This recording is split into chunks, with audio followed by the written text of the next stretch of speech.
And I want to share something with you today, and I feel like the time is appropriate to do this.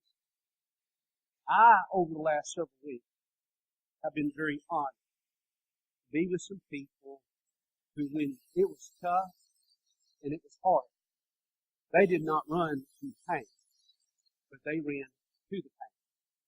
I have watched teachers, administrators, community leaders, church friends, community friends be there, respond, show love, show grace. I can tell you that in some spots of our community, it's not getting any easier, but day by day, by day by day, by day by day, we will continue as believers in Jesus to walk through this together by His strength, His power, and His love.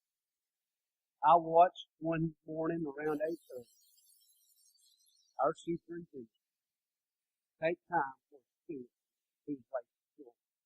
He wasn't just a leader in that moment, in that time, but he was a counselor, and he was a friend. I watched him sit by that student. She expressed her needs, and I watched him carry her to where she, not literally carry her, but lead her to where she needed to be. And I walked away from that, and I thought, Lord, you have put some amazing people around us. And these folks, all of these folks, never do what they do for their glory, what they get out of it. But God is doing great things for people around us. And we need to give the Lord a hand clap of praise for letting Him do great things around them and through them in their lives.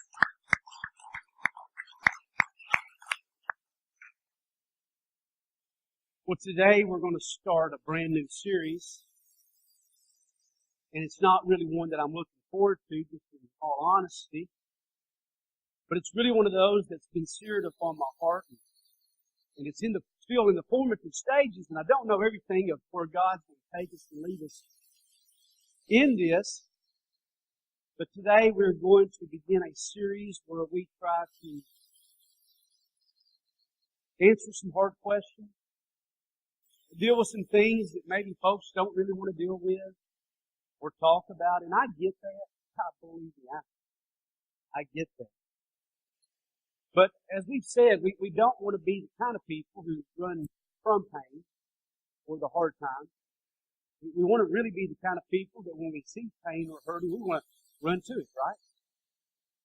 And so when you do that, though, that just means some challenges are going to come your way. So we're not going to take the easy way out, I promise you.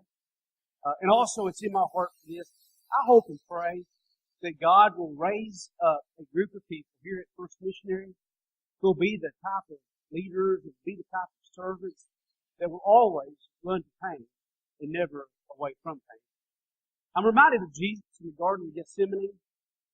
That night right before He died, and we've talked about this, and that word Gethsemane literally means oil press, as in olive oil press. The Garden of Gethsemane is located outside of Jerusalem, across from the Kidron Valley, and there are many times, listen to this, many times I've read that text, that I imagine in the pain and the intensity of the situation that Jesus was facing. I believe it was Luke who said that he sweat drops of blood because of the excruciating stress that was coming upon him, the cup that he was about to take. And he used that as a metaphor. The cup was a metaphor that spoke of someone's fate or what was placed in front of him. And Jesus was thinking about what was in front of him, and he was getting ready to get arrested in the Garden of Gethsemane, and he saw that cup. And he wasn't a fan of that cup, right? He asked God to remove it. He didn't ask for it. And just as he did not ask for it, he hoped that it might pass him by. But there was no one who could drink that cup other than Jesus. I mean, it was His cup. And what did Jesus do? In the end of all of that, and as He prayed, He finally said, to the Father, not my will, but yours be done. And Jesus got up and went to the cross. And He got up and went to the cross because He knew that unless there would be freedom and forgiveness, He had to go down that path. So the path of pain is not one that we always would want to choose. And sometimes the path of pain is the best path. It's the only way you're going to get out of the situation you're in. If you've never heard the story of Eric Ralston, believe me, you need to hear it. Several years ago, let me get the date on this, several years ago, back in 2003, the 35-year-old Eric Ralston, who's an outdoorsman, went hiking alone near what is known as Robber's Roost in the canyonlands of southeastern Utah. Robber's Roost is an old outlaw hangout from the Wild West. But while Ralston was climbing down a narrow slot in Blue John Canyon, a boulder became dislodged, crushing his right forearm and pinning it against the wall inside the canyon. Do y'all remember this? For 5.5 days, he struggled to get free. And then he was forced to do the unthinkable. Taking out a blunt knife from his multi-tool. And by the way, let me say this right now. Over the next several weeks, we're going to be talking about content and subject matter that is honest and real. Now, Brother Allen does not want to bring a heaviness on your hearts or your lives over the next several weeks. So here's what I want to do. I want to bring an honesty. And I want to bring a transparency that you may not always get. If people walk away from our ministry or our service, if they say anything, I hope they say what I experienced today was genuine and it was real. I hope they say that that man who stood up there and said whatever he said may not be able to remember it, and that's okay. That they might say, he's like me. He's one of us. He asks the questions that we ask. He deals with the stuff that we deal with. He talks about the stuff that we want to talk about. And church is not the place where we come and play games. But we're just honest. And we're real. At the same time, I understand that some of us like to escape life when we come to church. I get that. I wish I could live here. I really do. It'd be wonderful if we could just live right here. Some people think, well, I don't want to come to church and have to deal with all these hard and difficult things, and I want to escape from life when I come to church. But here's our heart in this. We believe you don't come to church to escape from life, but you go to church so you can know how to navigate through life. You go to church so that you can know how to live and how to get through life and how to face the things that are on your hearts and minds and that you're dealing with on your plate every single day. So, with that being said, over the next several weeks, the content and subject matter may be of a mature nature. And it may not be some things that you want your kiddos to hear. And this will be my plug for Miss Nina and Tanya and Kayla down in our child care area. They do an awesome, fabulous job. And if you just feel like over the next couple of weeks that you just don't want your kiddos to have to deal with some of the stuff we're going to be talking about, that's okay. We have tremendous child care in place to be more than glad to take care of your kiddo, your little one, while we do what we need to do here. So anyway, Eric Walker was forced to do the unthinkable. After he struggled for 5.5 days, he took out a blunt knife from his multi-tool and he began the process of amputating his own arm. After about an hour of doing that, he severed his way to freedom. Not only did he save his own life, but he now lives to tell the incredible story. The path through pain is not a path we would all want to choose. But sometimes the path through pain is the only path to which you're going to find true freedom. So there's some dates that are significant, and I hate these dates. I really do. Don't like them at all. I'm not even going to mention the events associated with these dates, but just in our recent era of history, in the United States, April 19th, 1995. April 20th, 1999. December the 14th, 2012. October the 1st, 2017. November the 5th, 2017. January 23rd, 2018. February the 14th, 2018. And there's a date just this past week that really got to me. February the 21st, 2018. The day that Billy Graham died.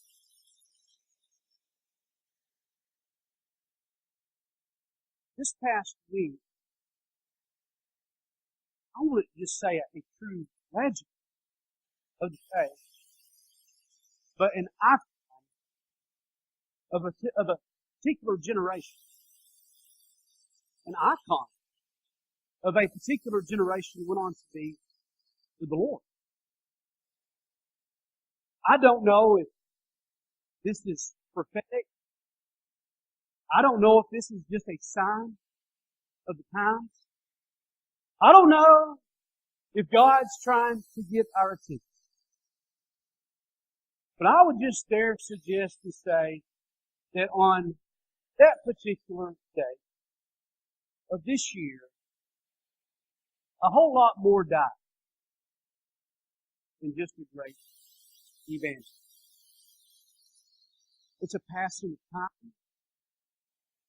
This should be an alert to the body of Christ that we are living in these United States what is truly a post-Christian era. And it's time that some of us woke up to that reality. But in honor of what God did through this man who preached the simple message of faith in Jesus for 80 years, for 80 years, I believe we all need to stop right now, bow our heads, pray for his family, and pray for our country, because, like I've said, this week, not just a great evangelist died, but America's pastor died. So let's do that right now.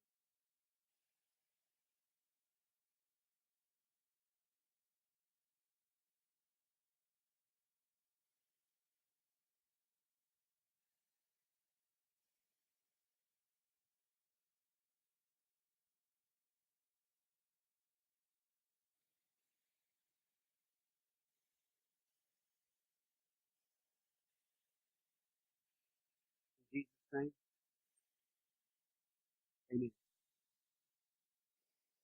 In the wake of mass shootings, you'll identify some of those dates by that term. We ask so many questions and we try to make sense of it. And, in some of these instances, the gunman or the gunman, they take their own life. And we look at that and we just shake our head and we say, man, that just seems like such a waste. It just seems so senseless. And over the next several weeks, we hope to be able to try to make sense of just that. How in the world do you begin to make sense of the senseless? We ask questions like this. We ask questions like, how did we get here? How did we get here? If you think about what students dealt with in the 40s compared to what teachers and students deal with today, what a stark contrast and tremendous difference. What do you do when your kid's afraid to go to school? What do you do when your kid's afraid to go, or we're afraid to go to church? Or to Walmart? I know some of you are thinking, I've been afraid to go to Walmart for a long time, right? How did we get here? How do we stop it? Here's a good one. Why doesn't God stop it? What is the answer? What is the problem? Is it mental illness? Is it human nature, the darkness of the soul? Is it demon possession? Is the problem and the answer gun control? If so, how much? Why do we even have a Second Amendment in this country? What about when the weapon is like what took place in New York City when the weapon's a truck or a bomb? Is the problem Hollywood? Glorified violence. Is the problem the violent gaming world? Is the problem the breakdown of the family? One thing that you're not hearing about in the media today, and no one seems to want to address it in the media, is the nature of evil. What is evil anyway? What does that look like? Some people would say this. Some people say, because there's so much evil in the world, there can't be a God. Maybe you're hearing that. Yet, that actually points to the opposite, because you see, the presence of evil presupposes the presence of goodness. And the presence of goodness, or that which is good, presupposes God, who is the ultimate standard of that which is good, righteous, and holy. Let me say that again. Some will say the presence of evil is proof that there is no God, but yet the presence of evil presupposes good, and good presupposes God, who is the righteous or the standard of all that which is good, holy, and righteous. Now what about when it comes to the church? Here's one. What about when it comes to the church, when the church tries to give answers? And let me just say, the church isn't always really good at giving answers. Sometimes we just give cliched responses in the face of evil and suffering and pain. For example, a terrible tragedy event happens, and somebody who's good and full of good intentions comes along and says, well, you know, everything happens for a reason.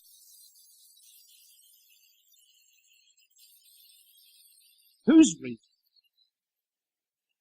Whose purpose? Here's another one that I've been very, very careful with. And I think you should be careful with it too. It's when you get to the end of a discussion and you begin to realize that what you're talking about and everything around it and all the issues that I've just alluded to, and you get to that point in your time and it seems like there's no good answer. So finally, the believer just says, well, we all know that God is in control.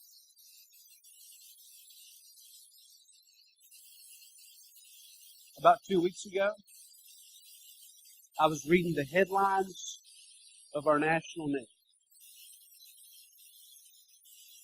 As I read the headlines at the bottom of the main page, I got physically sick. I was nauseous. Because in the face of murder, rape, brutality, and what we would call pure evil, what do you mean when you say God is in control? If you are looking for a pastor or a teacher that wants to conclude every message with a cliche, I'm not your guy. Because I'll tell you, I don't know exactly what that means in the face of murder, rape, brutality, or pure evil. Or when I read a headline, I told you, this is not for the faint heart. Or when you read a headline of someone who does something so atrocious in their home, that leaves scars forever and ever and ever on people's lives. As we begin to work through this as a congregation, I do want to address one thing today. Because some people will come to a point and conclude that as a believer in Jesus, and yes, I will say this, and now we're going to lighten up things a little bit, okay? The Christian faith has the most realistic worldview that exists on this planet. It really does. Because if you think about it, Christianity is not coming to a point in the world and saying, oh my goodness, this evil is coming upon us. Where did this come from, and what can we do, and what should we do? And let me say this today, that if anyone should understand the reality of darkness, it is those who are called to be light. Oh, did you not hear Kathy Lee Gifford this past week on the Today Show? And she was so unapologetically sharing her faith in Jesus, and she said, if someone comes up with a cure for cancer, don't you know they're going to want to share it? She says, I have just come to know the malignancy of the human soul, and the answer is Jesus. Why would I not speak that light? So as much as we drop our jaw and we get sick and it hurts, the Christian church should never be surprised or shocked by the presence of evil and the presence of darkness. After all, if that was not there, we would have no mission in this world. Our hope in this, however, is not only when we all get to heaven. As I say that I'm not interested in cliches that leave people feeling empty and asking more questions, it is also my heart not to ever try to answer questions that nobody's asking.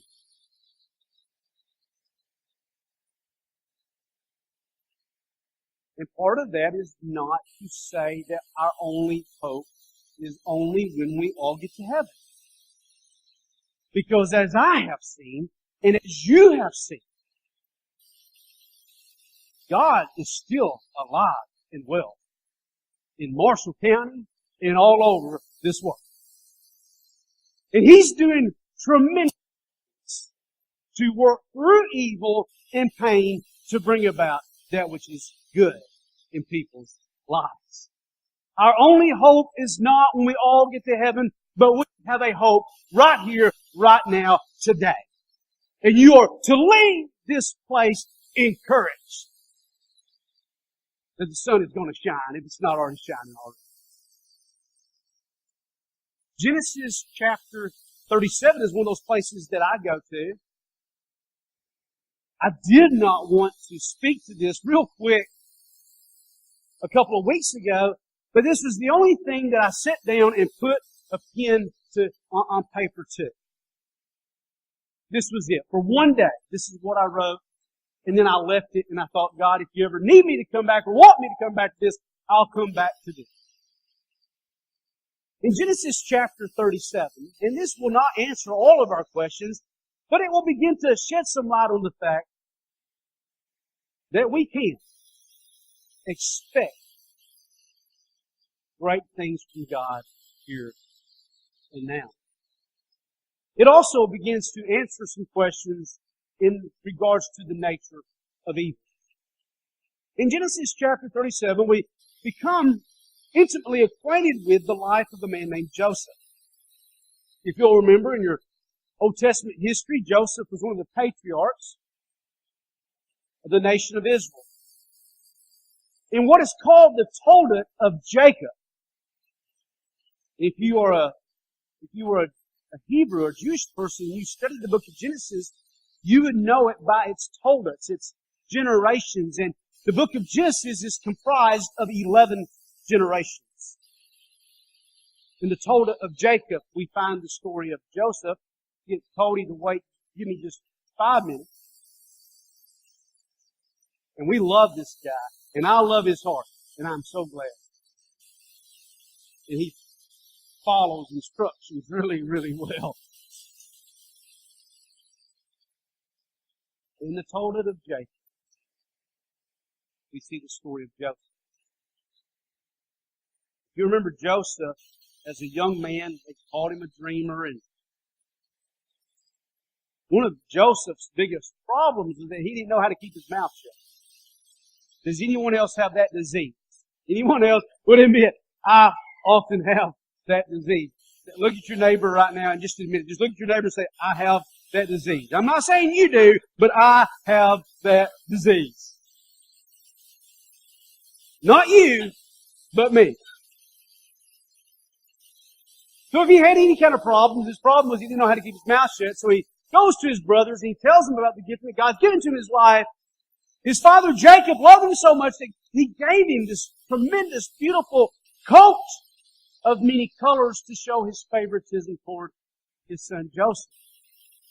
And Joseph bragged about it, and he had dreams, and one day he saw himself in a position of greatness, and his brothers and his family bowing down before him. Most likely this was between him and God told that to him, and then he went and shared with his brothers. Not just encourage you, but sometimes when the Lord gives you something, it's for you. And sometimes you don't need to share it until the right time, the right season. So his brothers hated him for this, and while they were away, the Scripture says that they decided to plot against him to put him to death. And this is in Genesis 37, verse 19. They said to one another, here comes this dreamer. Now then, come and let us kill him and throw him into one of the pits, and we'll say a wild beast devoured him. Then let us see what will become of his dream. Now his brother Reuben heard this and rescued him out of their hands, the hands of the brothers. And by the way, this is an ancient story. This is an ancient story, and so here's what you need to know. That Scripture and a biblical worldview has always addressed and dealt with and accepted the problem of pain and evil. This is nothing new to those who walk with God. So Reuben says, let's not take his life, shed no blood. But Reuben comes up with another great idea. Not really. Throw him into this pit that is in the wilderness, but do not lay hands on him that he might rescue him out of their hands to restore him to his father. So he don't want him to go back to the father, but he doesn't want to kill him either. Can you imagine that conversation? To be with your brothers and to plot the murder of your other brother, but then the one who seems to be the redeeming one of the situation says, well, let's not kill him, but let's throw him in a pit. And get rid of him that way. Verse 23. So it came about when Joseph reached his brothers that they stripped Joseph of his tunic. What did they do? They took that beautiful multicolored robe, stripped him of it, because that was their way of ripping the father's favor off of him, that they were so jealous of. And they took him and threw him into the pit, and the pit was empty without any water in it. And you ask the question, how in the world? How in the world do people think to do such a thing? As I have looked over this, I think it's the prophet Jeremiah who tells us something. And the way that Jeremiah puts this is a way that I think can truly connect and relate to us today. Because Jeremiah understood the darkness of the human soul, the need there in the human heart for redemption. And let me say to you, if there is no darkness, there's no need for redemption. If there's no need for redemption, there's no need for forgiveness. If there's no need for forgiveness, there is no need for freedom. If there is no need for freedom, there is no need for a cross. And there is no need for a resurrection. As we move on into this series, we are heading toward Easter. And when we get there, we'll understand much better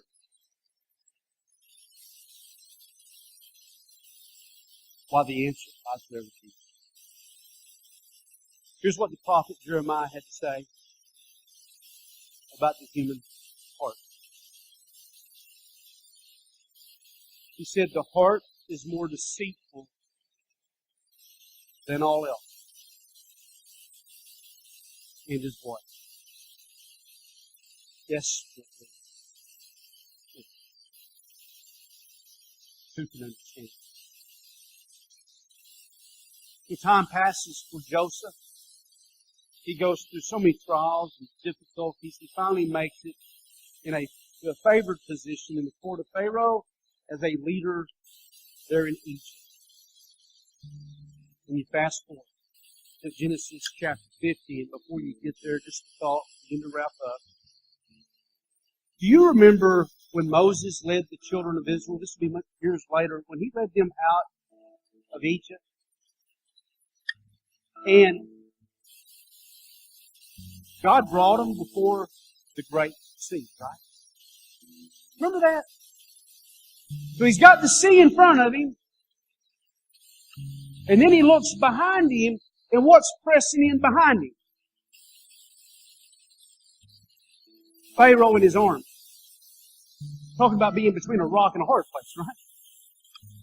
So there he is in that moment. He's been following God. The great sea's in front of him. Pharaoh's army's behind him. And everybody is looking at Moses and saying, what have you done? You gotta be kidding me. You led us out here to die. It would have been better if we'd stayed in Egypt as slaves and died there as slaves in the bondage of the Pharaoh. You crazy man. What have you done? You remember what he said to him? And I believe that we have to move through life, and Joseph would move through life. We'd have to come to know at some point in time, even as we work and move through pain, that we're going to get to a position and we're going to say, my faith is in God. My God is my deliverer. My God is my strength. My God is my refuge and my hope. And as Moses stood there, he called everybody to stand still. And you know what he said when he found himself between a rock and a hard place? He said, stand still and behold the salvation of the Lord. And then God instructed him to raise his arm. And then God did the impossible.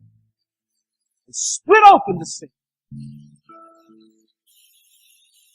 And God's people walked across on dry ground. We're looking for the men. We're looking for the women.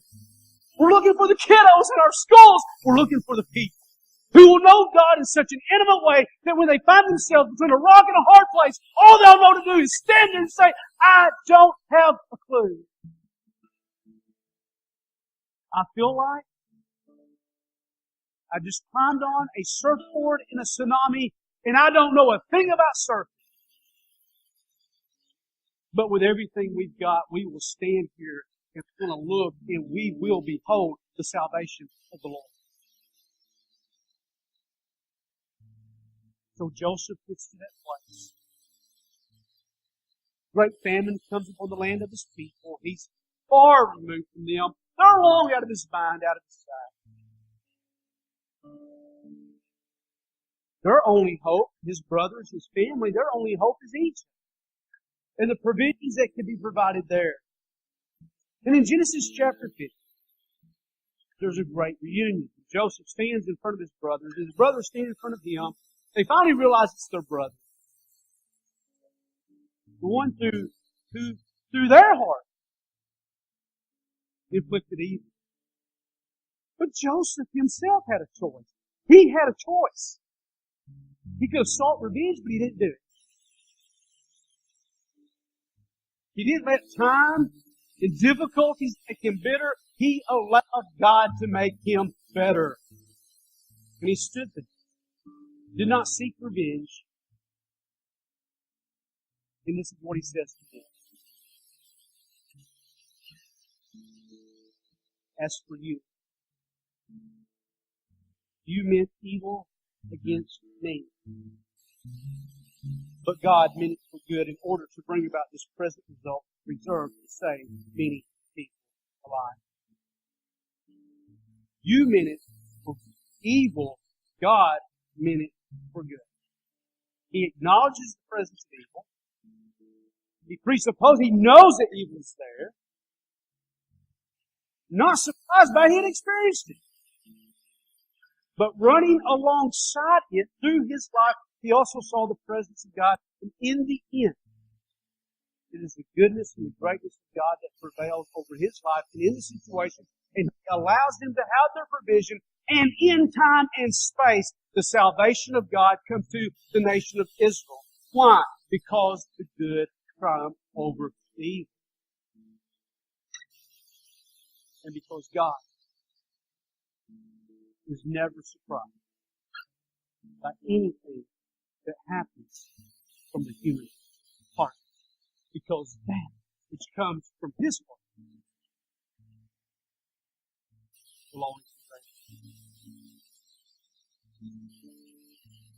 So what in the world do you do with this? Pick yourself up, you allow God to pick you up. You put one foot in front of the other. And you recognize the fact.